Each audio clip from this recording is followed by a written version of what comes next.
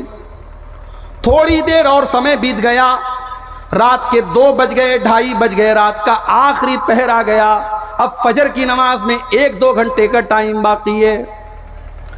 حضرت سلمان فارسی نے کہا اے ابو درداء، اب چلو ہم دونوں نماز پڑھتے ہیں، اب تہجد کا سب سے بہترین ٹائم آ گیا ہے۔ دونوں ساتھیوں نے، دونوں دوستوں نے تہجد کی نماز پڑھی۔ جب دونوں ساتھیوں نے تہجد کی نماز پڑھ لی تو حضرت ابو درداء رضی اللہ تعالیٰ عنہ سے حضرت سلمان فارسی کہنے لگے اے میرے دوست ابو درداء، میں تم سے ایک بات کہنا چاہتا ہوں، ان لزوجک علیک حقا وان لعینک علیک حقا وان لزورک علیک حقا۔ تیرے رب کا بھی تیرے اوپر حق ہے، تیرے شریر کا بھی تیرے اوپر حق ہے، تیری آنکھوں کا بھی تیرے اوپر حق ہے، تیرے گھر میں آنے والے مہمان کا بھی تیرے اوپر حق ہے۔ تو نماز پڑھ رہا ہے، تو اللہ کا حق ادا کر رہا ہے، تو روزہ رکھ رہا ہے، تو اللہ کا حق ادا کر رہا ہے، مگر تو بیوی کا حق ادا نہیں کر رہا ہے، تو رات میں سوتا نہیں ہے، تو اپنے شریر کا حق ادا نہیں کر رہا ہے، تو اپنی آنکھوں کا حق ادا نہیں کر رہا ہے، تو اپنے مہمان کا حق ادا نہیں کر رہا ہے۔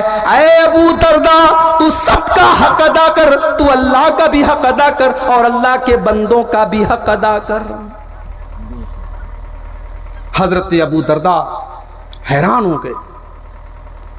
فجر کی نماز کا ٹائم ہوا، ابو درداء انصاری رضی اللہ تعالیٰ عنہ مسجد میں آئے، اللہ کے رسول کے ساتھ انہوں نے فجر کی نماز پڑھی اور فجر کی نماز کے بعد اللہ کے نبی کو پورا واقعہ سنایا۔ اللہ کے نبی نے فرمایا اے ابو درداء، صدق سلمان فارسی نے بالکل صحیح کہا ہے، بالکل سچ کہا ہے، شریعت اسی کا نام ہے، تم اللہ کا بھی حق ادا کرو اور اللہ کے بندوں کا بھی حق ادا کرو۔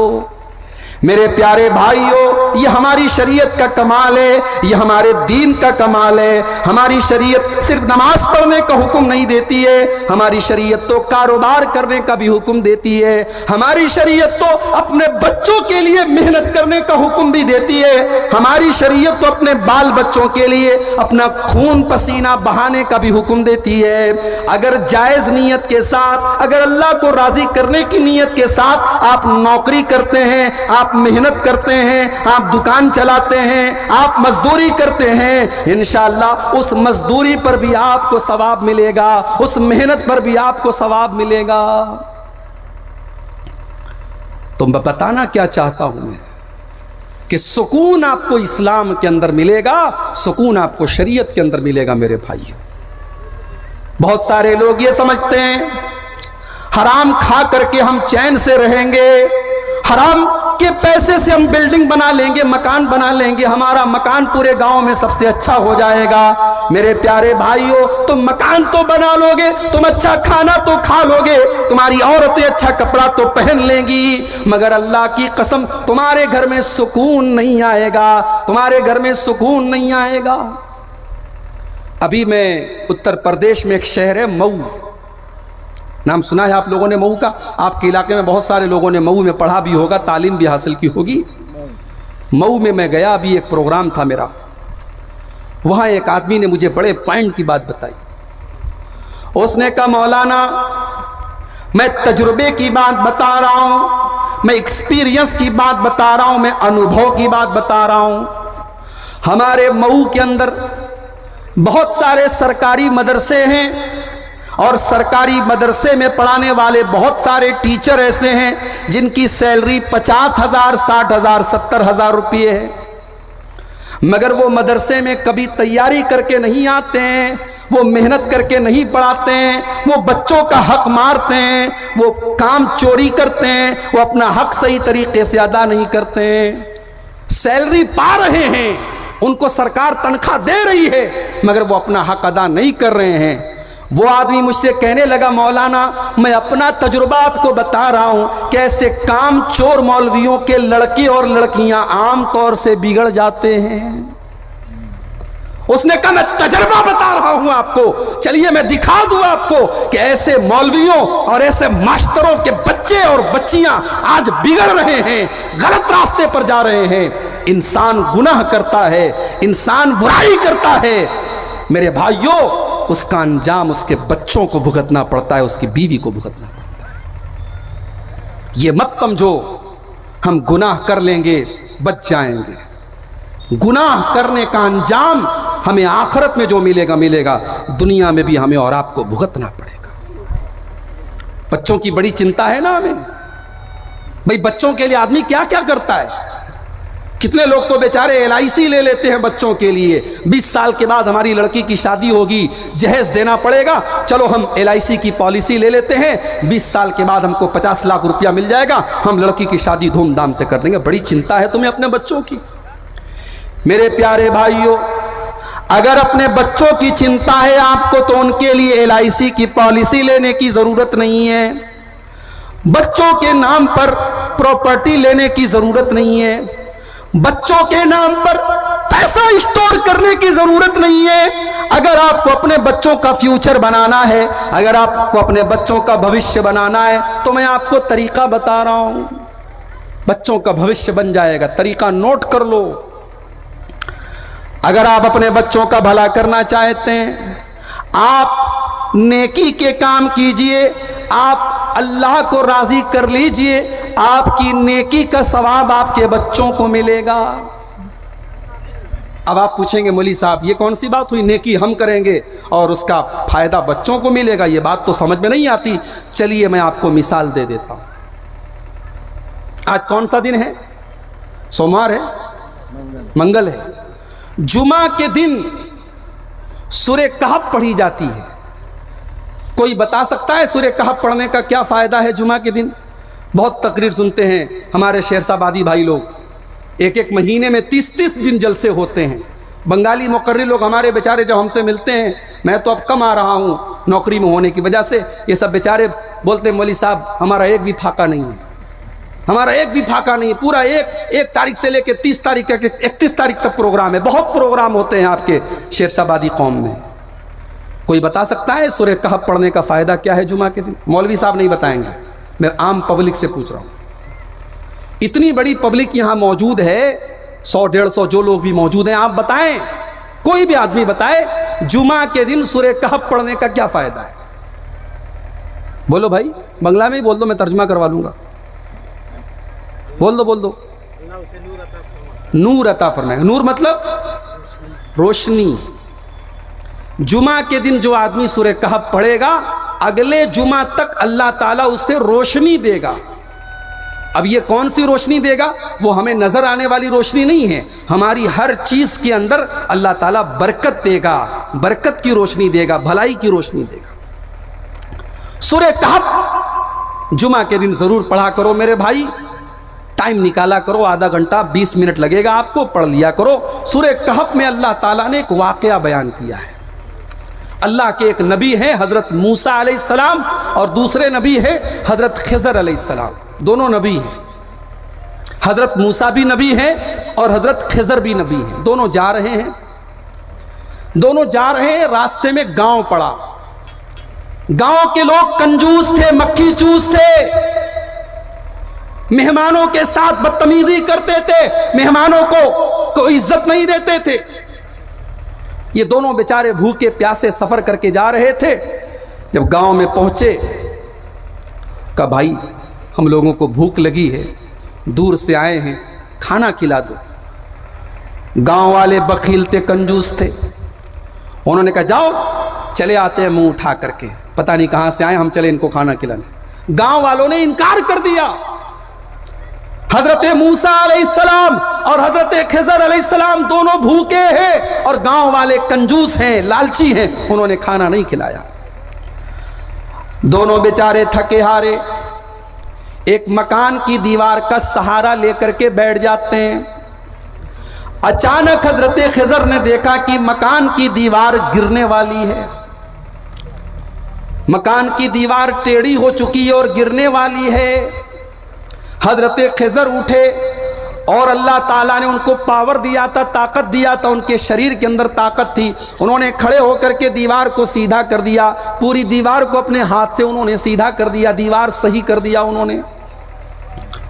حضرت موسیٰ علیہ السلام کو بڑا غصہ آیا، انہوں نے کہا آپ کو کیا ضرورت تھی ان کے ساتھ بھلائی کرنے کی؟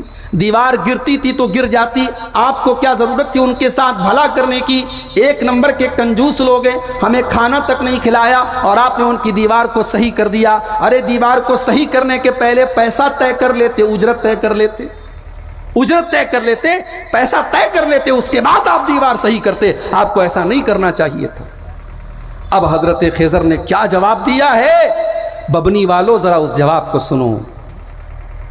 حضرت خضر نے جواب دیا وَأَمَّا الْجِدَارُ فَكَانَ لِغُلَامَيْنِ يَتِيمَيْنِ فِي الْمَدِينَةِ وَكَانَ تَحْتَهُ كَنْزٌ لَهُمَا۔ اے موسیٰ، وہ مکان، جس مکان کی وہ دیوار تھی، وہ مکان دو یتیم بچوں کا تھا، دو اناتھ بچوں کا تھا۔ ان کے پتا کا انتقال ہو چکا تھا، ان کے باپ کا انتقال ہو چکا تھا۔ دو یتیم بچوں کے مکان کی دیوار تھی۔ وَكَانَ أَبُوهُمَا صَالِحًا، اور ان کا باپ ایک نیک آدمی تھا، ایک اللہ والا آدمی تھا، ایک نمازی آدمی تھا، نیکی کرنے والا آدمی تھا۔ فَأَرَادَ رَبُّكَ أَن يَبْلُغَا أَشُدَّهُمَا وَيَسْتَخْرِجَا كَنْزَهُمَا، اللہ تعالیٰ نے اس نیک آدمی کے یتیم بچوں کے مکان کے اندر ایک خزانہ چھپا ہوا تھا۔ اللہ تعالیٰ نے مجھ کو حکم دیا، اے خضر جاؤ ان کی دیوار کو گرنے مت دو، کیونکہ دیوار گر جائے گی تو دیوار کے نیچے جو خزانہ چھپا ہوا ہے، جو ان کے باپ نے اپنے بچوں کے لیے خزانہ چھپا کر کے رکھا ہے، وہ خزانہ گاؤں والے لوٹ لیں گے۔ گاؤں والے لالچی ہیں، بخیل ہیں، کنجوس ہیں، گاؤں والے لے لیں گے۔ اے خضر اس دیوار کو گرنے مت دو، تاکہ وہ یتیم بچے کل جب جوان ہو جائیں تو اپنا خزانہ لے لیں۔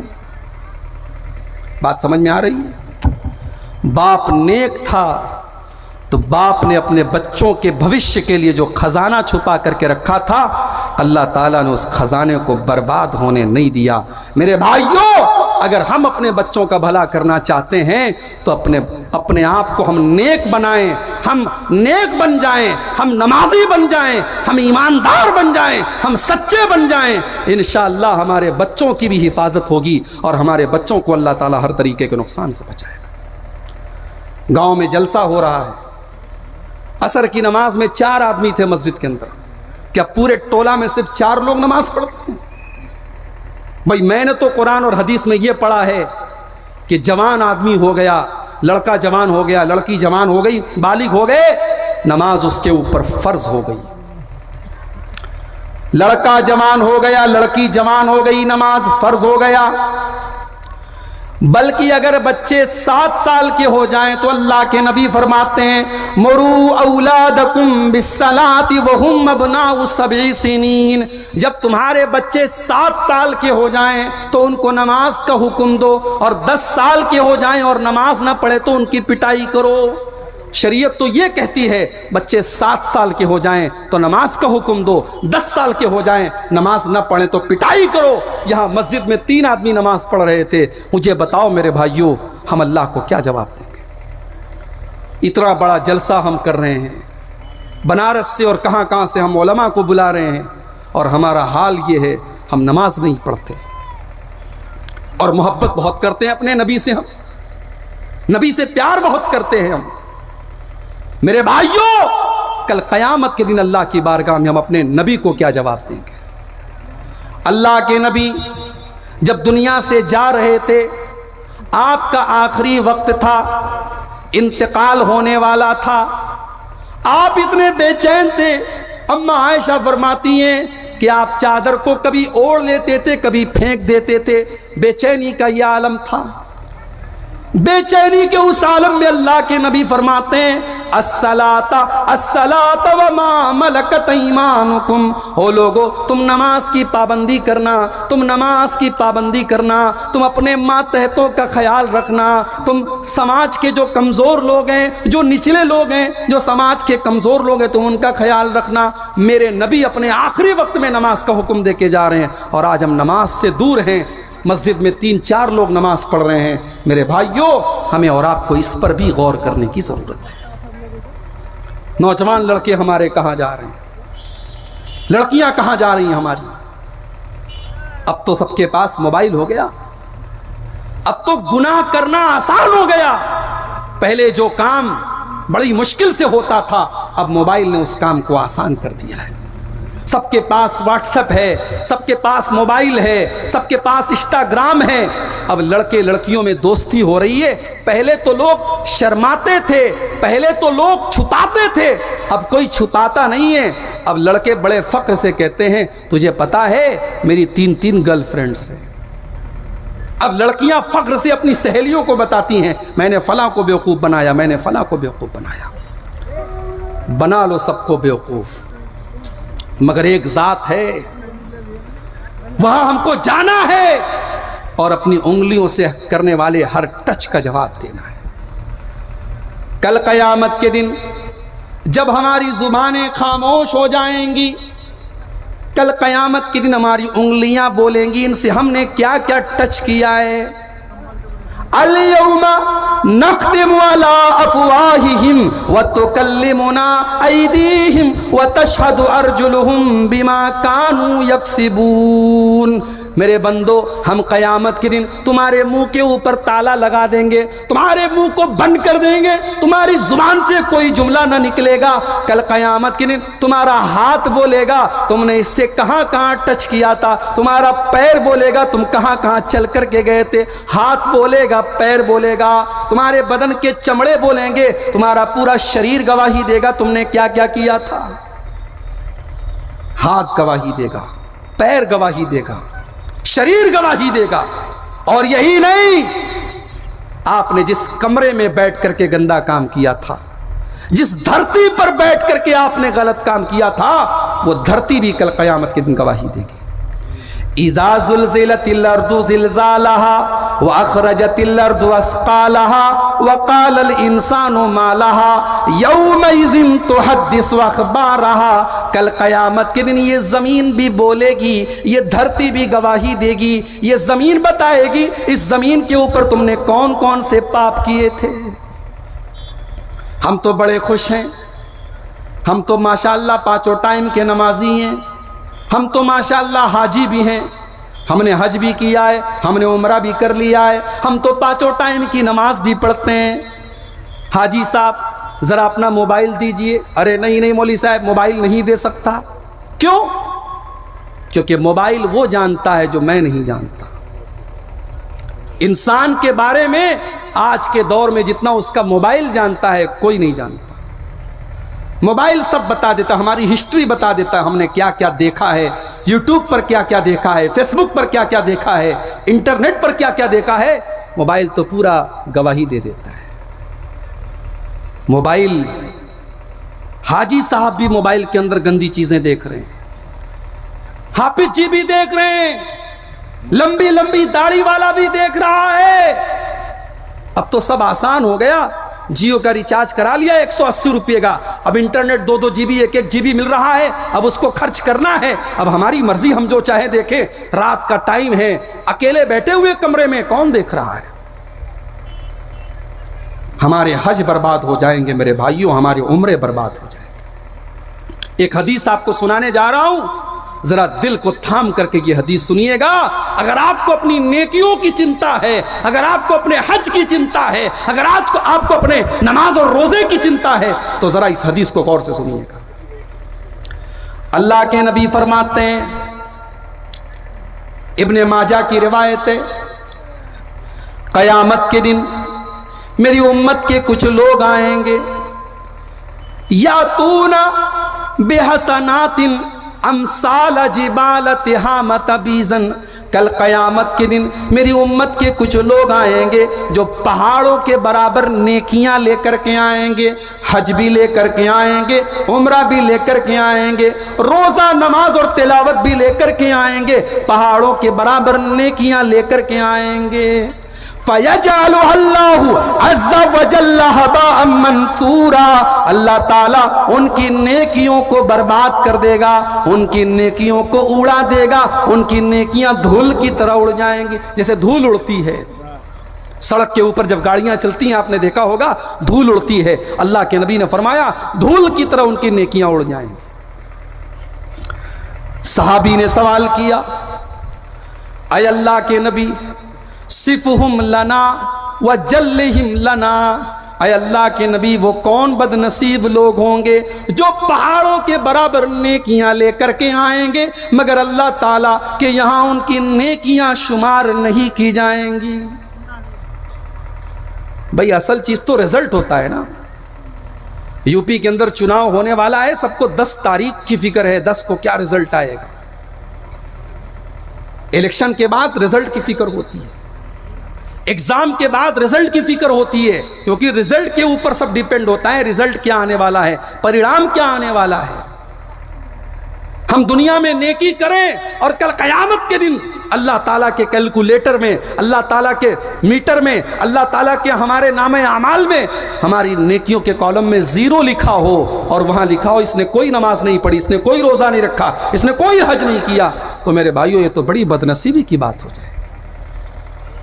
کسان بیچارہ محنت کرے، اپنے کھیتوں پہ رات دن محنت کرے، اور جب فصل کاٹنے کا ٹائم آئے تو جا کے دیکھے پورے کھیت میں آگ لگ گئی ہے، پوری فصل برباد ہو گئی ہے، تو بتاؤ اس کسان کے دل پر کیا گزرے گی۔ صحابی نے پوچھا، اے اللہ کے نبی وہ کون بد نصیب لوگ ہوں گے جو پہاڑوں کے برابر نیکیاں لے کر کے آئیں گے مگر ان کی نیکیوں کو اللہ تعالیٰ برباد کر دے گا۔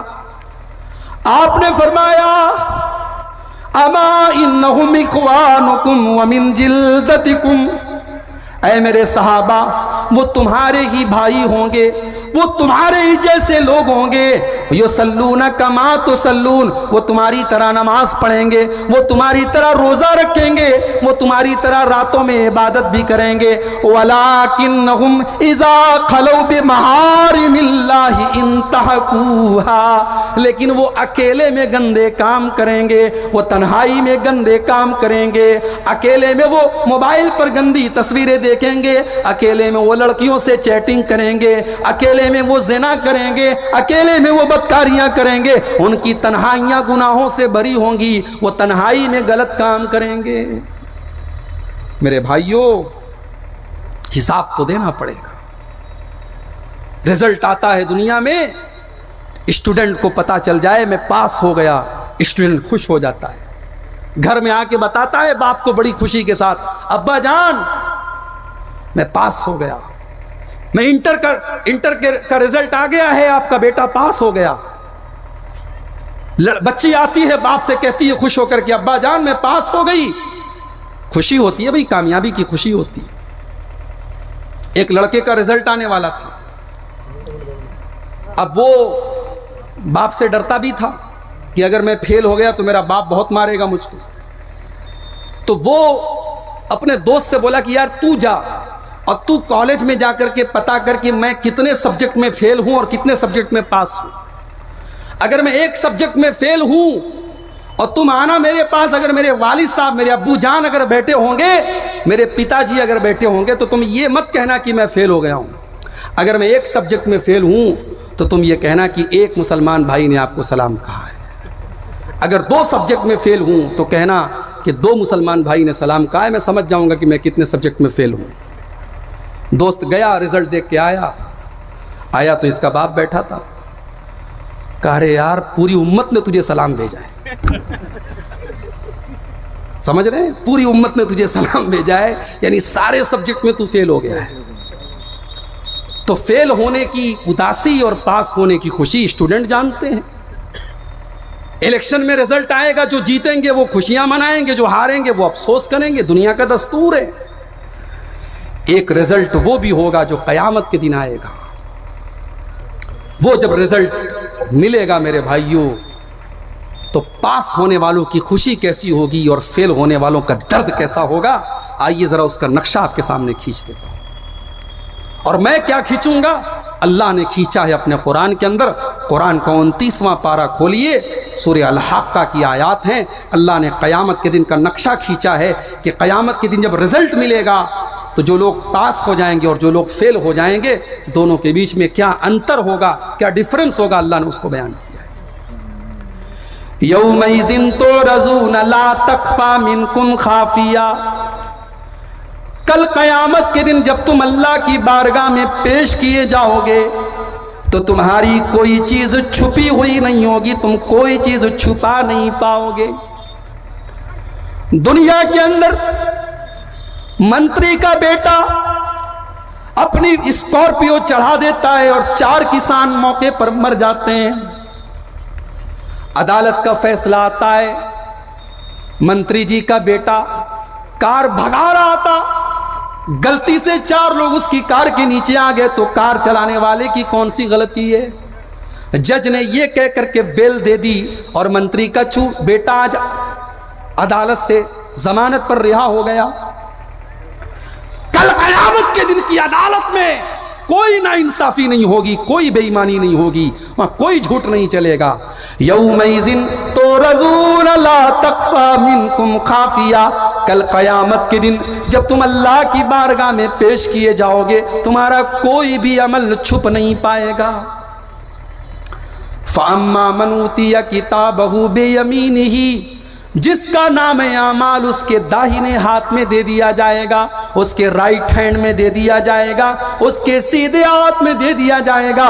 فیقول، وہ کہے گا، ہاؤم اقرؤوا کتابیہ انی ظننت انی ملاق حسابیہ، او لوگو یہ دیکھو، یہ میرا رزلٹ ہے، یہ میرا نام اعمال ہے، میں تو پاس ہو گیا، میں تو کامیاب ہو گیا، مجھے یقین تھا مجھے یہی حساب ملے گا۔ داہنے ہاتھ میں جس کو رزلٹ ملے گا وہ پاس ہو جائے گا، وہ کہے گا مجھے یقین تھا مجھے یہی رزلٹ ملے گا۔ جب میرے گاؤں کی لڑکیاں اسکول اور کالج میں دوپٹہ بھی اپنے سر پر نہیں رکھتی تھیں اور اسکول اور کالج میں وہ بغیر دوپٹے کے جایا کرتی تھی، میں تو مکمل پردے میں جایا کرتی تھی۔ اور شاید مسکان نام کی وہ لڑکی بھی کل قیامت کے دن کھڑی ہوگی اور اللہ کی بارگاہ میں کہے گی، اے اللہ، جب 40 گنڈے اپنے جھنڈے لہرا رہے تھے اور نعرے لگا رہے تھے اور میں اکیلی تھی اور وہاں پر کوئی میرا سپورٹ کرنے والا بھی نہیں تھا، میں حجاب میں تھی، میں برقعے میں تھی، میرے اوپر دباؤ ڈالا جا رہا تھا، میں حجاب اتار دوں، میں برقع اتار دوں، میں پردہ چھوڑ دوں، اے اللہ ان 40-50 گنڈوں کے بیچ میں تیری اس بندی نے اللہ اکبر کا نعرہ بھی لگایا تھا اور بڑی شان سے اپنے کالج میں داخل ہوئی تھی، اے اللہ میں نے اپنے حجاب کو اتارا نہیں تھا، میں نے اپنے پردے کو اتارا نہیں تھا۔ پردہ کرنے والیاں تو بیچاری کالج میں پردہ کر رہی ہیں، ڈنڈے کھا رہی ہیں۔ ابھی آج کی نیوز ہے، کرناٹک کے اسکول میں لڑکی گئی پردے میں، حجاب میں، اسکول کی ٹیچر نے کہا نہیں آپ کو حجاب اتارنا پڑے گا تب ہم آپ کو اسکول میں جانے دیں گے۔ آج یہ بھی ہمارے لیے چلو بھر پانی میں ڈوب مرنے کی بات ہے، ہمارے لیے چلو بھر پانی میں ڈوب مرنے کی بات ہے۔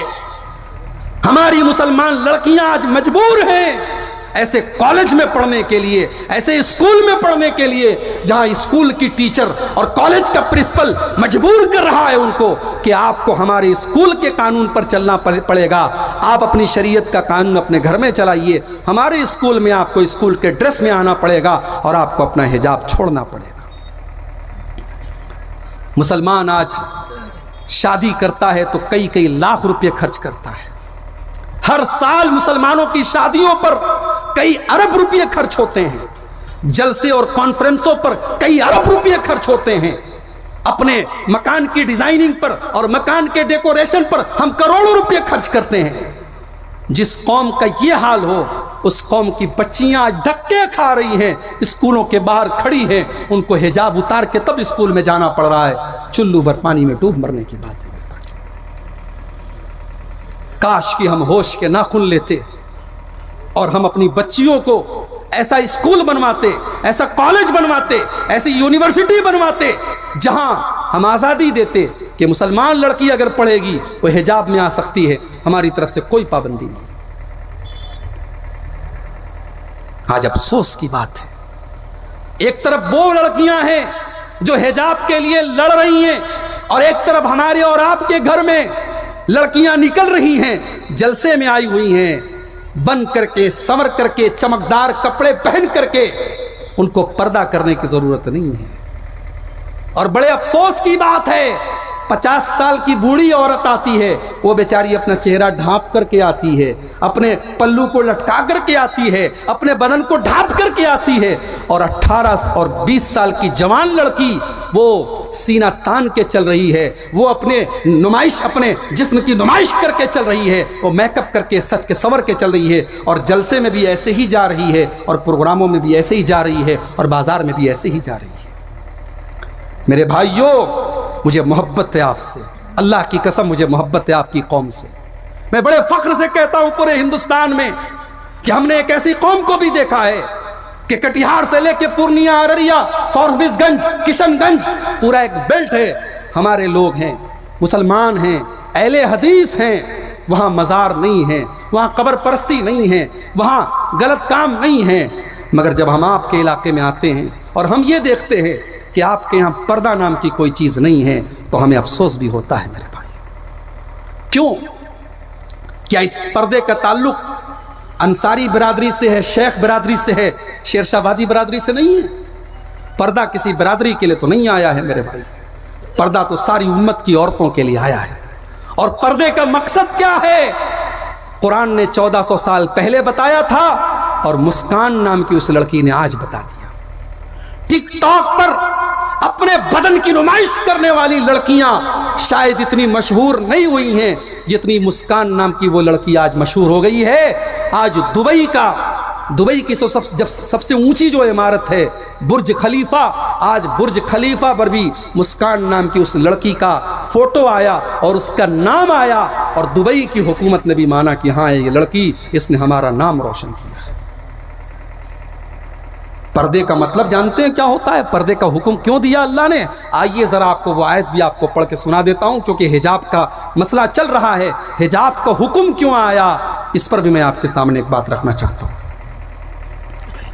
قرآن کھولو، قرآن کا 22واں پارہ، سورہ احزاب کی آیت نمبر 59، اللہ فرماتا ہے یا ایھا النبی قل لازواجک وبناتک ونساء المؤمنین یدنین علیہن من جلابیبہن، اے نبی اپنی بیویوں سے کہہ دو، اے نبی اپنی بیٹیوں سے کہہ دو، اے نبی تمام مومنہ عورتوں سے کہہ دو، یدنین علیہن من جلابیبہن، جب وہ اپنے گھر سے نکلا کریں تو اپنے اوپر جلباب ڈال لیں، اپنے بدن کے اوپر چادر ڈال لیں، اپنے اوپر حجاب ڈال لیں، اپنے اوپر نقاب ڈال لیں، اپنے اوپر برقع ڈال لیں۔ آپ نام بدل دو، آپ نام پردہ رکھ دو، آپ نام حجاب رکھ دو، آپ نقاب نام رکھ دو، آپ برقع نام رکھ دو، مقصد یہ ہے ایسا اپنے بدن پر ایسا کپڑا ڈال دیں کہ ان کا شریر ڈھک جائے، ان کا بدن ڈھک جائے۔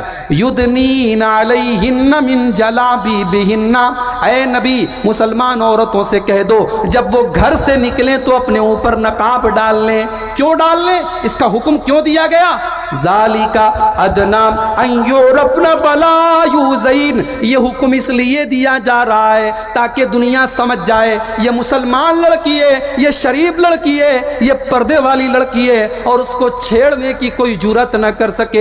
میرے پیارے بھائیوں، میری پیاری ماں بہنوں، یہ پردہ تو آپ کو عزت دینے کے لیے آیا ہے، یہ پردہ تو آپ کی قیمت بتانے کے لیے آیا ہے۔ 1000 روپے والا موبائل ہوتا ہے، آدمی کہیں بھی رکھ لیتا ہے، اس کو ٹوٹ جائے کوئی بات نہیں، چلو دوسرا لے لیں گے۔ اور 1 لاکھ روپے کا آئی فون آتا ہے، اس کو کوئی تھوڑی ادھر ادھر رکھ دے گا، اس کے لیے بہترین کور لے گا، اس پہ مہنگا والا ٹیمپرڈ گلاس لگوائے گا، اس کو سنبھال کر کے رکھے گا۔ اگر یہ ٹوٹ گیا تو 1 لاکھ روپے کا نقصان ہو جائے گا۔ تو جو چیز جتنی قیمتی ہوتی ہے اس کو اتنی حفاظت سے رکھا جاتا ہے۔ 100 روپے کا ہماری مائیں بہنیں کانوں میں پہننے والی ایئر رنگ لاتی ہیں، 100 روپے والی، اس کو کہیں بھی پہن کے چلی جاتی ہیں، لیکن سونے کی اگر ایئر رنگ ہے، سونے کا ہار ہے، تو کوئی ٹرین پہ پہن کے نہیں جاتا ہے، کوئی پلین پہ پہن کے نہیں جاتا ہے، نہیں، سونے کا ہے، اس کو سب کے سامنے نہیں کھول سکتے، اس کو تو کہیں خاص جگہ جانا ہوگا تب کھولیں گے، ٹرین میں جائیں گے کہیں چوری نہ ہو جائے، پلین میں جائیں گے کہیں چوری نہ ہو جائے۔ دنیا کا دستور ہے جو چیز جتنی قیمتی ہوتی ہے اس کو اتنا چھپا کر کے رکھا جاتا ہے۔ میری پیاری ماں بہنوں، اسلام نے آپ کو بہت اونچا مقام دیا ہے اور بہت اونچا سمان دیا ہے۔ اللہ کے نبی فرماتے ہیں الدنیا کلھا متاع وخیر متاع الدنیا المرأۃ الصالحہ، دنیا تو پوری کی پوری دولت ہے اور دنیا کی سب سے قیمتی دولت نیک عورت ہے، اس لیے عورت کو پردے میں رہنے کا حکم دیا گیا۔ کل قیامت کے دن وہ پردے والی لڑکی بھی کھڑی ہوگی اور کہے گی اے اللہ، جب ساری میرے گاؤں کی لڑکیاں اسکول جاتی تھیں بغیر دوپٹے کے جاتی تھی، بغیر نقاب کے جاتی تھی، اے اللہ میں نقاب میں جاتی تھی، گاؤں کی لڑکیاں میرا مذاق اڑاتی تھی، گاؤں کے لوگ میرا مذاق اڑاتے تھے۔ آج تو ایسا دور آ گیا کہ اچھے کام کا لوگ مذاق اڑاتے ہیں۔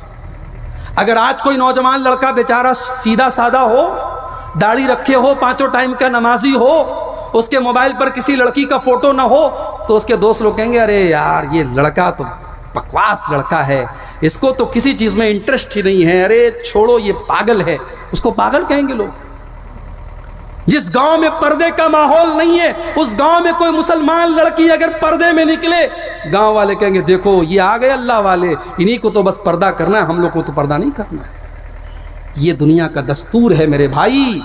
جب گندگی بہت زیادہ پھیل جاتی ہے تو اچھی چیزوں کو لوگ غلط سمجھتے ہیں۔ کل قیامت کے دن وہ پردہ والی لڑکی کھڑی ہوگی اور کہے گی اے اللہ انی ظننت انی ملاق حسابیہ، مجھے یقین تھا میری محنت بیکار نہیں جائے گی، میری قربانی بیکار نہیں جائے گی۔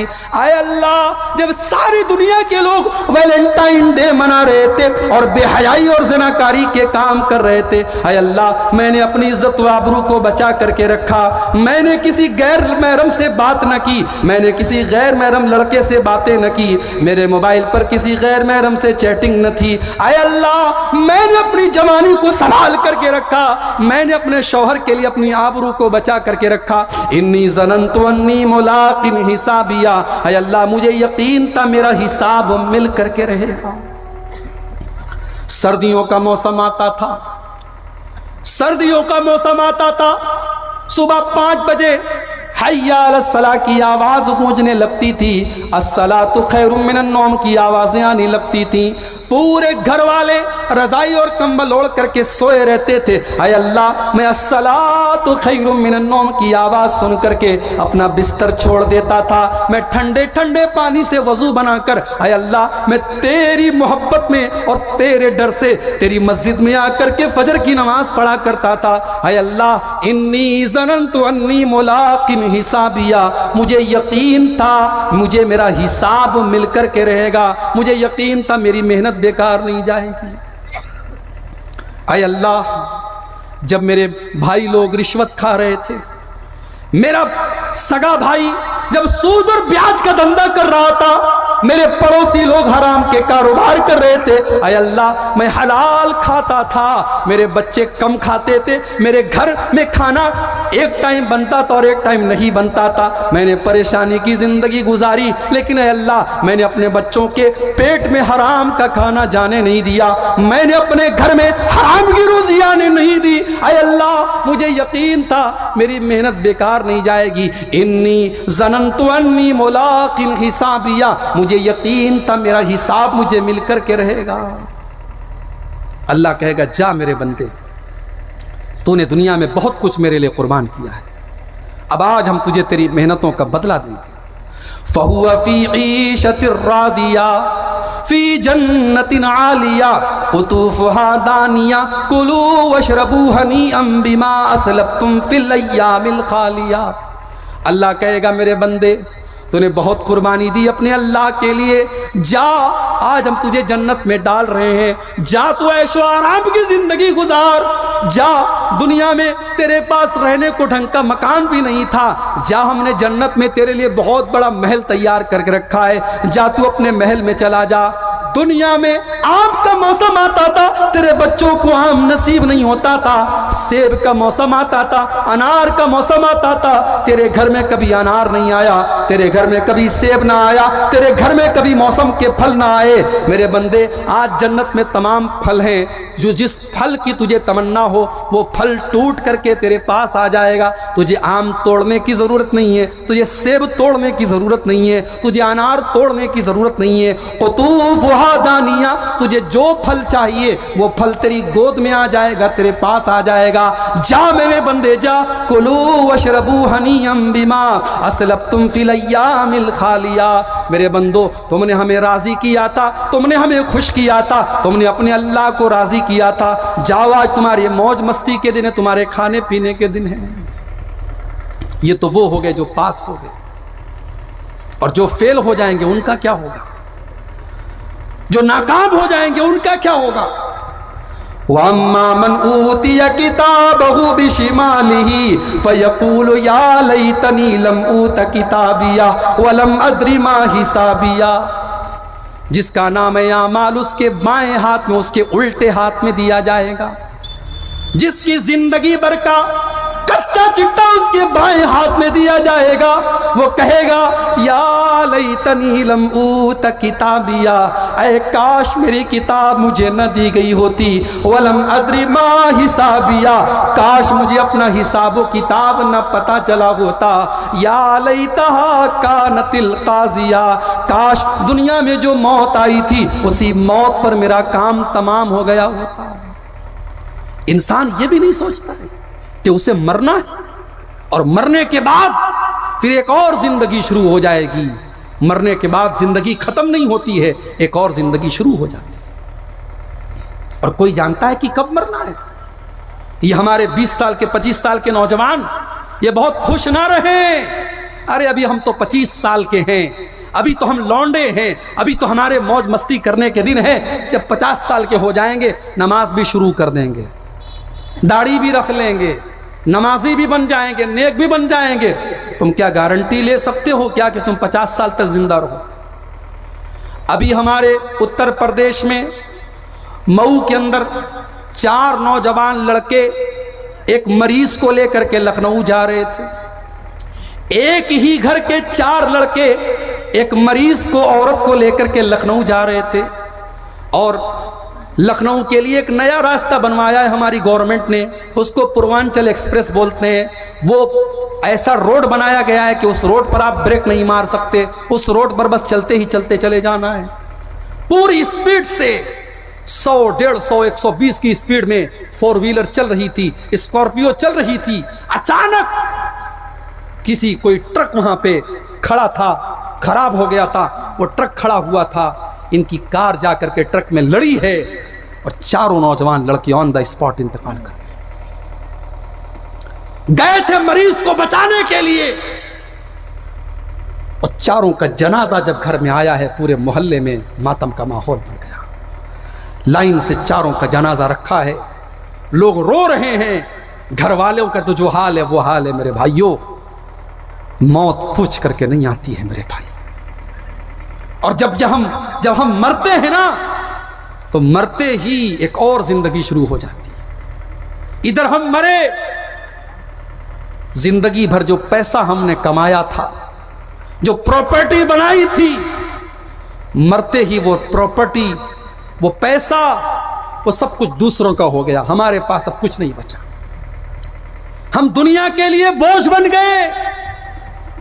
بڑی محبت ہے میری ماں کو مجھ سے، بڑی محبت ہے میرے باپ کو مجھ سے، مگر انتقال کے بعد کوئی ڈیڈ باڈی کو 24 گھنٹے بھی اپنے گھر میں نہیں رکھتا ہے، جتنا جلدی ممکن ہوتا ہے لوگ جا کر کے اس کو قبرستان میں دفن کر دیتے ہیں۔ دنیا میں بیچارہ جب نہانے جاتا تھا، اس کا شیمپو الگ تھا، اس کا فیس واش الگ تھا، اس کے بدن میں لگانے والا صابن الگ تھا، یہ نہانے جاتا تھا تو آدھا گھنٹے تک نہاتا رہتا تھا، آج مرا پڑا ہے، آج اتنا بے بس اور کمزور ہے، آج لوگ اس کو نہلا رہے ہیں، آج اس کے رشتہ دار اس کو نہلا رہے ہیں، اور جب نہلاتے ہیں تو پانی گرم کر کے نہلائیں یا ٹھنڈے پانی سے نہلائیں، اس کو کیا فرق پڑتا ہے؟ دنیا میں سردی کا موسم ہوتا تھا، یہ ضد کرتا تھا میں گرم پانی سے نہاؤں گا، آج بیچارہ تو اس لائق بھی نہیں بچا ہے کہ کہہ سکے او لوگو مجھے گرم پانی سے نہلا دو، میں ٹھنڈے پانی سے نہیں نہا سکتا ہوں۔ آج اتنا بے بس ہے، اتنا کمزور ہے، آج دوسروں کے سہارے اس کو نہلایا جا رہا ہے، آج لوگ اس کے بدن کا کپڑا اتار رہے ہیں، آج لوگ اس کو نہلا رہے ہیں۔ نہلا دیا گیا، اس کے بعد کفنایا جا رہا ہے۔ ہائے ہائے، برانڈڈ کرنے والوں، ریمنڈ اور بڑی بڑی کمپنیوں کے کپڑے پہننے والوں، مجھے بتاؤ کہ کفن کا کون سا برانڈ ہوتا ہے؟ ارے تم کروڑ پتی بھی ہو تب بھی تم کو سفید کپڑے میں کفنایا جائے گا، تم بہت پیسے والے ہو تب بھی تم کو سوتی کفن میں ہی کفنایا جائے گا۔ یہ کفن ہماری اوقات ہمیں بتا دیتا ہے، ایک معمولی سے کفن کے کپڑے میں سب کو کفنایا جا رہا ہے۔ کفنا بھی دیا گیا، نہلا بھی دیا گیا، ماں بیٹی رو رہی ہے، باپ بیٹا رو رہا ہے، بیٹے بچے رو رہے ہیں، لیکن کوئی یہ کہنے کو تیار نہیں ہے کہ مرنے والے کو دفن نہ کیا جائے، مرنے والے کو روک لیا جائے۔ نہیں، رو تو سب رہے ہیں مگر کوئی اس کو رکھنے کے لیے تیار نہیں ہے۔ جلدی سے اس کو کفنا دو، جلدی سے اس کو دفنا دو۔ جنازہ تیار ہو گیا، چارپائی پہ رکھ دیا گیا، اب جنازے کی چارپائی کو لوگ اٹھا کے لے کے جا رہے ہیں۔ کل تک جو گاؤں کا سب سے امیر آدمی تھا اور فارچونر سے چلتا تھا، اسکارپیو سے چلتا تھا، آج اتنا کمزور ہے، اتنا بے بس ہے، دوسروں کے کندھے پہ بیچارہ قبرستان کی طرف جا رہا ہے۔ قبرستان میں پہنچا، قبر میں اتارا گیا، قبر میں اتارنے کے بعد مٹی ڈالی جا رہی ہے، مٹی ڈالی جا رہی ہے۔ ابھی اس کو قبر میں اتارا گیا ہے اور مٹی ڈالی جا رہی ہے، تب سے دو فرشتے قبر میں اس کے پاس پہنچ جاتے ہیں۔ ایک فرشتے کا نام منکر ہے، دوسرے فرشتے کا نام نکیر ہے۔ اللہ کے نبی فرماتے ہیں جب تم اپنے مردوں کو دفناتے ہو اور دفنانے کے بعد جب تم جانے لگتے ہو تو تمہارے جوتوں کی آواز کو بھی وہ سنتا ہے۔ پتہ یہ چلا کہ قبرستان میں جوتا پہن کر کے بھی جایا جا سکتا ہے۔ اس کو بہت بڑا مسئلہ مت بنائیے، اس کو بہت بڑا مسئلہ مت بنائیے۔ مولوی صاحب ہمارے گاؤں میں تو کبھی قبرستان میں کوئی جوتا چپل پہن کے نہیں گیا، جا سکتے ہیں، کوئی حرج کی بات نہیں ہے، لیکن کوشش کریں کہ قبر کے اوپر سے نہ چلیں، آس پاس سے جو راستہ ہو ادھر سے جائیں، لیکن جوتا چپل پہن کے جا سکتے ہیں، منع نہیں ہے، حدیث سے ثبوت مل رہا ہے۔ اور یہیں پر ایک مسئلہ یہ بھی سمجھ لیجئے، جنازے کی نماز آپ پڑھ رہے ہیں، جوتا پہنے ہوئے ہیں، چپل پہنے ہوئے ہیں، کوئی حرج کی بات نہیں ہے، جوتا پہن کر کے چپل پہن کر کے آپ جنازے کی نماز پڑھ سکتے ہیں۔ کچھ لوگ اوور ہوتے ہیں، بہت زیادہ چالاک ہوتے ہیں، وہ کیا کرتے ہیں، کہتے ہیں نہیں ہم جوتا پہن کے نماز نہیں پڑھیں گے، جوتا اتار کر کے اسی جوتے پر کھڑے ہو کر کے نماز پڑھتے ہیں۔ یہ کون سی عقل مندی کی بات ہے میرے بھائی؟ اگر جوتا ناپاک ہے اور جوتے میں نماز نہیں پڑھنی چاہیے تو پھر جوتے کے اوپر تم پیر رکھ کر کے نماز بھی نہیں پڑھ سکتے ہو۔ تو صحیح بات یہ ہے کہ جوتا اور چپل پہن کر کے آپ جنازے کی نماز پڑھ سکتے ہیں، کوئی حرج کی بات نہیں۔ اب جنازہ آپ نے پڑھ لیا، قبر میں لے جا کر کے اتار دیا، مٹی بھی ڈال دی، اب آپ جب جانے لگے اللہ کے نبی فرماتے ہیں کہ اب مردہ تمہارے جوتے کی آواز کو بھی سن رہا ہے۔ اب فرشتے اس کے پاس آتے ہیں اور فرشتے اس سے 3 سوال کرتے ہیں، 3 سوال۔ پہلا سوال من ربو کا، تیرا رب کون ہے؟ دوسرا سوال من نبیوں کا، تیرے نبی کون ہے؟ اور تیسرا سوال ماں دینوں کا، تیرا دین کیا ہے؟ میرے پیارے بھائیوں، قبر میں یہی 3 سوال کیے جائیں گے اور یہ 3 سوال اسکول اور کالج میں اس کا جواب نہیں ملے گا، اس کا جواب آپ کو مدرسے میں ملے گا۔ مدرسے کو لوگ بڑا حقیر سمجھتے ہیں، اسکول کالج کا لڑکا آیا ہے جس کی پینٹ پہنے ہوئے ٹی شرٹ پہنے ہوئے ہے, داڑھی صاف کر کے آیا ہے, لوگ کہتے ہیں بڑا اسمارٹ لڑکا ہے, بڑا ہینڈسم لڑکا ہے, دیکھو کتنا مسٹر لگ رہا ہے, کتنا ہینڈسم لگ رہا ہے, کتنا جینٹل مین لگ رہا ہے. اور مدرسے کا بیچارہ آیا کرتا پائجامہ پہن کے داڑھی رکھے ہوئے, لوگ کہتے رہے ملا جی آ گئے. ملا جی کو حقیر سمجھتے ہو؟ اللہ کی قسم, قبر میں جو 3 سوال کیے جائیں گے وہ آپ کے سی بی ایس ای اور آئی سی ایس ای کے بورڈ میں اس کا جواب موجود نہیں ہے, وہ انٹر اور ہائی اسکول کے کورس میں اس کا جواب موجود نہیں ہے, لیکن ہاں اس کا جواب مدرسے میں جو کتابیں پڑھائی جا رہی ہیں ان کتابوں کے اندر اس 3 سوال کا جواب موجود ہے. ان مولویوں کو حقیر مت سمجھو میرے بھائیوں, ان مدرسوں کو حقیر مت سمجھو. ان مدرسوں کے پیچھے بہت سارے لوگ ہاتھ دھو کر کے پہلے ہی پڑے ہوئے ہیں, کم سے کم ہم اور آپ تو ان مدرسوں کی قدر و قیمت کو سمجھیں. یہ مدرسے جہاں سے قرآن و سنت کو پڑھایا جا رہا ہے, ان کا مقام کیا ہے, ان کا درجہ کیا ہے, اس کو اگر آپ جاننا چاہتے تو 1400 سال پہلے چل کر کے ایک مدرسہ میں آپ کو دکھاتا ہوں. 1400 سال پہلے میرے نبی کی مسجد میں بھی ایک مدرسہ چل رہا تھا. ایک سوال یہ بھی آیا ہے, مولوی صاحب زمین خریدی گئی مسجد کے لیے, اب مدرسہ بنانا چاہتے ہیں, بنا سکتے ہیں کہ نہیں؟ بالکل بنا سکتے ہو, مسجد کے اندر آپ مدرسہ چلاؤ, لیکن ہاں اگر زمین مسجد کے لیے لی گئی ہے اور آپ مسجد نہیں بنا رہے ہیں, اس کے اندر صرف مدرسہ چلے گا, یہ صحیح نہیں ہے, یہ غلط ہے. مسجد ہے, مسجد کے ساتھ مدرسہ بھی چل رہا ہے, میرے نبی کی مسجد میں مدرسہ چل رہا تھا, کوئی حرج کی بات نہیں ہے. لیکن جو زمین مسجد کے نام پر وقف کی جائے, جو زمین مسجد کے مقصد سے خریدی جائے, اس زمین پر مسجد ہی بنے گی. مسجد کے ساتھ آپ مدرسہ بنا لیں, لائبریری بنا لیں, بچوں کا ہاسٹل بنا لیں, وہ الگ بات ہے, لیکن مسجد بہرحال ہونی چاہیے. اگر مسجد نہیں ہے, آپ نے صرف مدرسہ بنا لیا, آپ نے قبرستان بنا لیا, آپ نے لائبریری بنا لی, یہ غلط ہے, یہ صحیح نہیں ہے. سمجھ رہے ہیں بات؟ نبی کی مسجد میں مدرسہ چل رہا ہے. کتنے بچے پڑھتے ہیں؟ 70 بچے. لاک ڈاؤن کے دوران جب چندے نہیں آ رہے تھے, رمضان میں بھی لوگوں نے زکوٰۃ نہیں نکالی, یہ مدرسے کیسے چلتے میرے بھائی؟ کتنے مدرسے بند ہو گئے, مدرسے والوں نے تالا لگا دیا, ہمارے پاس انتظام نہیں ہے بچوں کو کھلانے کا, بچیوں کو کھلانے کا, ہم کہاں سے چلائے مدرسہ؟ مدرسہ چلانا 2022 میں بھی مشکل ہے, اور 1400 سال پہلے بھی مدرسہ چلانا بہت مشکل کام تھا. میرے نبی کے اس مدرسے میں 70 اسٹوڈنٹ رہتے تھے, اور یہ 70 اسٹوڈنٹ بیچارے اتنے غریب تھے, اتنے غریب تھے, ان کے بدن پر ایک جوڑا کپڑا بھی نہیں ہوتا تھا. یہ ایسا نہیں ہوتا تھا کہ کرتا بھی پہنے اور لنگی پہنے, ایک ہی چادر, ایک ہی کپڑا یہ پہنتے تھے, وہی کپڑا ان کا ازار بھی بن جاتا تھا اور وہی کپڑا ان کا کرتا بھی بن جاتا تھا. ایک ہی چادر میں رہتے تھے نبی کے یہ اسٹوڈنٹ, ایک چادر میں. کبھی کھانا ملا, کبھی نہیں ملا, کبھی کھا لیا, کبھی بھوکے رہ گئے. نبی کے مدرسے میں پڑھنے والے یہ اسٹوڈنٹ بیچارے بڑی مشکلوں سے گزارا کرتے تھے. اللہ کے نبی کے پاس جب کہیں سے کوئی تحفہ آتا تھا, کوئی کھانے پینے کی چیز آتی تھی, اللہ کے نبی سوال کرتے تھے, تم نے جو یہ سامان بھیجا ہے یہ صدقہ کا سامان ہے یا ہدیہ ہے, تحفہ ہے؟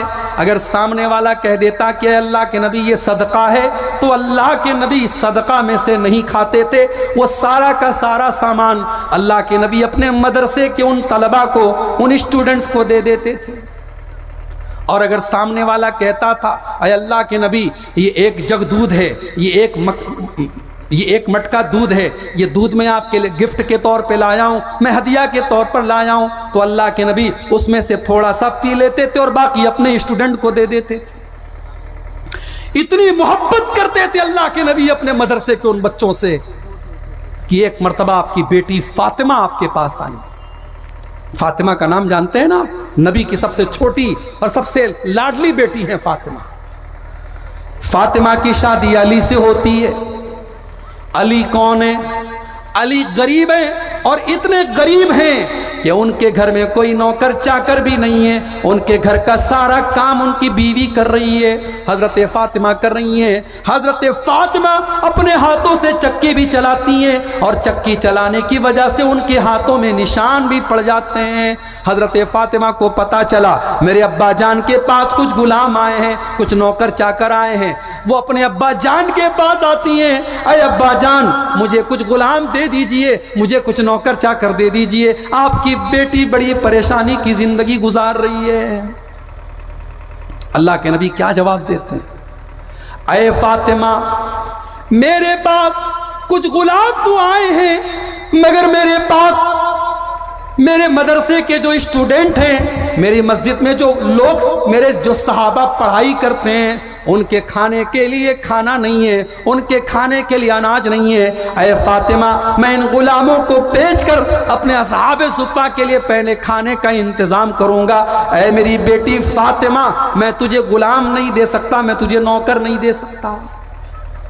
نبی نے اپنے ان اسٹوڈنٹ کو اتنی محبت دی, ان کے لیے اپنی بیٹی کو آپ نے غلام نہیں دیا کہ نہیں پہلے میں ان کو کھانا کھلاؤں گا, ان کو کھانا کھلائے بغیر میں اپنی بیٹی کا کام نہیں کر سکتا. مدرسے کے بچوں کو حقیر سمجھتے ہو, مدرسوں کو حقیر سمجھتے ہو؟ جب مدرسے کا ایک بچہ پڑھنے جاتا ہے, اللہ کے نبی کہتے ہیں وہ جنت کے راستے پر جاتا ہے. من سلک طریقا یلتمس فیہ علما سہل اللہ لہ طریقا الی الجنہ. جو علم دین سیکھنے کے لیے جو لڑکا یا لڑکی جاتا ہے وہ جنت کے راستے پر جاتا ہے. اور یہی نہیں, وَإِنَّ الْمَلَائِكَةَ لَتَزَوَّجْنِهَتَهَا رِزًا لِطَالِبِ الْعِلْمِ بِمَا يَصْنَعُ. اس طالب علم کے لیے, اس دین سیکھنے والے طالب علم کے لیے فرشتے اپنے بازوؤں کو بچھا دیتے ہیں, اس کا استقبال فرشتے کرتے ہیں. تو مدرسوں کو حقیر مت سمجھو میرے بھائی. دنیا کا سب سے بڑا کام ہے دین کو سیکھنا اور سکھانا, اور قبر میں جو 3 سوال کیے جائیں گے ان تینوں سوالوں کا جواب مدرسے میں ہی ملے گا. لہٰذا اپنے بچے کو آپ جتنی بھی تعلیم دلا دیں, لیکن جو بنیادی تعلیم ہے, جو قبر میں 3 سوال کیا جائے گا, کم سے کم اپنے بچوں اور بچیوں کو اس لائق بناؤ کہ وہ ان تینوں سوالوں کا جواب قبر میں دے سکیں. اور ایک بڑے پوائنٹ کی بات آپ کو بتاؤں, مسکان خان کی میں اتنی تعریف کر رہا ہوں, اتنی تعریف کر رہا ہوں, مگر ایک برائی بھی کر رہا ہوں آپ کے سامنے مسکان نام کی اس لڑکی کی. مسکان کا ایک ویڈیو اور آیا ہے, اس کے گھر میں حیدرآباد کا کوئی آدمی اس کو مبارکباد دینے کے لیے گیا اور اس نے اپنا ہاتھ بڑھایا اور مسکان نے بھی اپنا ہاتھ بڑھایا اور اس آدمی سے اس نے مصافحہ کیا. وہ آدمی 50-55 سال کا بوڑھا آدمی ہے, اس نے مسکان نام کی اس لڑکی سے ہاتھ ملایا, پھر اس کے کندھے پر ہاتھ رکھا اور کہا کہ بیٹی تو شیرنی ہے, تو نے ہمارا نام روشن کر دیا. اس کی تعریف کر رہا ہے, کبھی اس کے کندھے پر ہاتھ رکھ رہا ہے, کبھی اس کی کمر پر ہاتھ لگا رہا ہے, اور مسکان کو کوئی اعتراض نہیں. اس کا مطلب یہ ہوا کہ مسکان نام کی اس لڑکی دیندار تو ہے, اللہ کا ڈر تو اس کے اندر ہے, وہ اسکول میں پردے میں تو جا رہی ہے, مگر اس کے باپ نے اس کو یہ نہیں بتایا کہ کوئی غیر محرم سے مصافحہ کرنا جائز نہیں ہے. کسی غیر محرم مرد سے, چاہے وہ 50 سال کا کوئی آدمی کیوں نہ ہو, اس کا تیرے کندھے پر ہاتھ رکھنا اور تجھے ٹچ کرنا یہ صحیح نہیں ہے. مطلب یہ ہوا کہ باپ نے لڑکی کو تعلیم تو دی تھی مگر تربیت نہیں دی تھی. باپ نے اپنی بیٹی کو یہ نہیں بتایا تھا محرم کون ہے اور غیر محرم کون. ہمارے گھر میں نوجوان لڑکے محلے کے آتے ہیں, ہماری بیٹی کو وہ اپنی بہن کہتے ہیں اور ہمیں بڑا اچھا لگتا ہے, چلو محلے کا لڑکا ہے ہماری بیٹی کو بہن کہہ رہا ہے. بات نوٹ کر لو میرے بھائیوں, دنیا میں بہن صرف ایک ہوتی ہے اور وہ سگی بہن ہوتی ہے, باقی کوئی بہن نہیں ہوتی ہے. فیس بک پر کسی کو بہن بنا لو وہ بہن نہیں ہے آپ کی, واٹس ایپ پر کسی کو بہن بنا لو وہ بہن نہیں ہے آپ کی, اور محلے کی کسی بھی لڑکی کو بہن بنا لو وہ بہن نہیں ہے. آپ کو اس سے دور رہنا چاہیے اور اپنے گھر کی لڑکیوں کو یہ سکھائیے کہ محرم کون ہے اور غیر محرم کون ہے. ارے میرا رب تو قرآن میں عورت کو دوپٹہ رکھنے کا طریقہ بھی بتاتا ہے. اللہ نے قرآن میں کہا وَلْيَضْرِبْنَ بِخُمُرِهِنَّ عَلَى جُيُوبِهِنَّ, اے مسلمان عورتوں تم اپنے گریبانوں پر اپنے سینے پر اپنا دوپٹہ رکھ کے اپنے گھر میں چلا کرو. باپ کے سامنے ہو تو کیا, بھائی کے سامنے ہو تو کیا, دیور کے سامنے ہو تو کیا, جیٹھ کے سامنے ہو تو کیا, جب بھی تم گھر کے اندر بھی چلو تو اپنے سینے پر اپنے گریبان پر اپنا دوپٹہ رکھ کے چلو. کہیں ایسا نہ ہو کہ باپ کے سامنے جیسے تیسے, بیٹے کے سامنے جیسے تیسے, بھائی کے سامنے جیسے تیسے چلو. نہیں, دوپٹہ رکھنے کا طریقہ بھی اللہ نے قرآن میں بتایا. موبائل آج کے دور میں پیدا ہوا, قرآن 1400 سال پہلے اترا, مگر ایک عورت کو, ایک لڑکی کو اگر موبائل کے اوپر کسی غیر محرم سے بات کرنا پڑ جائے تو قرآن نے اس کا بھی طریقہ 1400 سال پہلے بتایا. فلا تخزان بالقول فيطمع الذي في قلبه مرض وقلن قولا معروفا.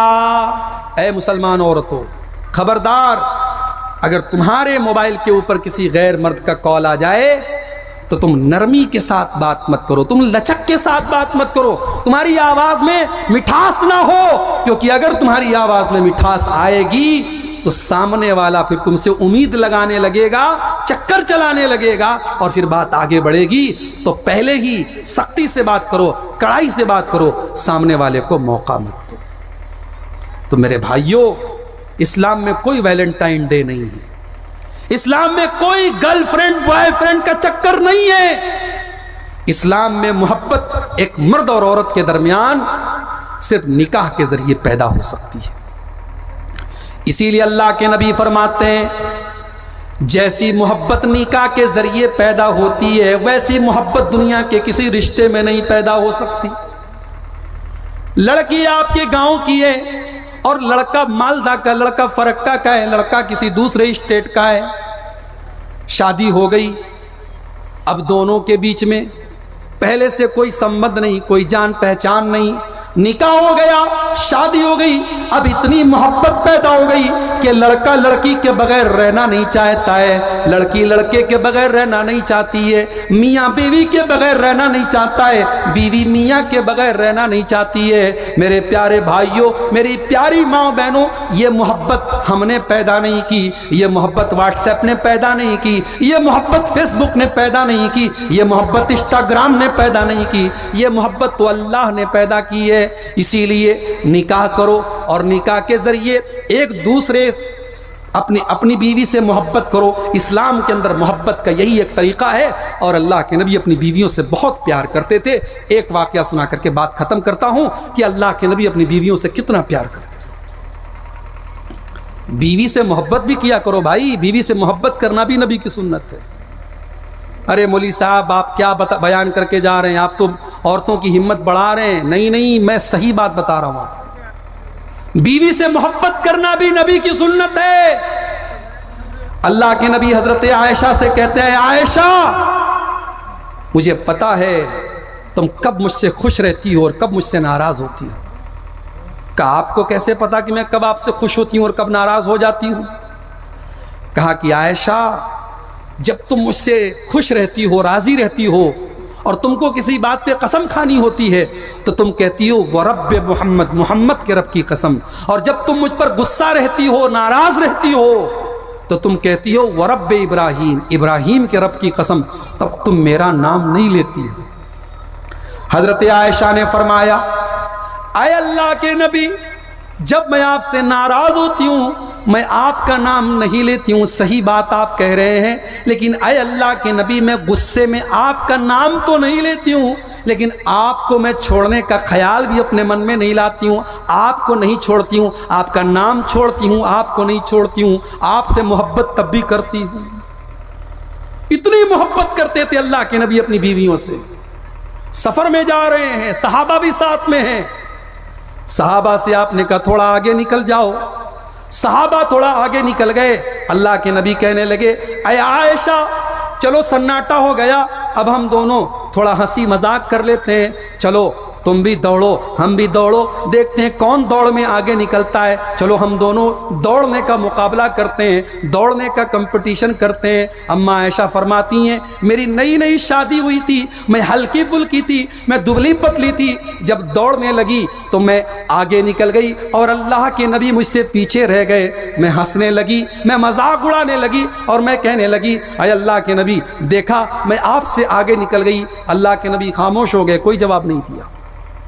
کچھ دنوں کے بعد میں اس واقعے کو بھول چکی تھی، کچھ دنوں کے بعد پھر ایک اور سفر میں اللہ کے نبی کے ساتھ گئی اور اتفاق سے اللہ کے نبی نے صحابہ سے کہا تم لوگ تھوڑا آگے نکل جاؤ۔ جب صحابہ آگے نکل گئے اور سناٹا ہو گیا، اللہ کے نبی نے کہا عائشہ بہت دن ہو گئے، چلو ہم دونوں پھر ایک بار دوڑ کا مقابلہ کرتے ہیں۔ اما عائشہ فرماتی ہیں مسند احمد کے الفاظ ہیں کہ اللہ کے نبی کے ساتھ اب جب میں دوڑنے لگی تو میں تھوڑی موٹی ہو گئی تھی، تھوڑا میں فربا ہو گئی تھی، بدن میرا موٹا ہو گیا تھا۔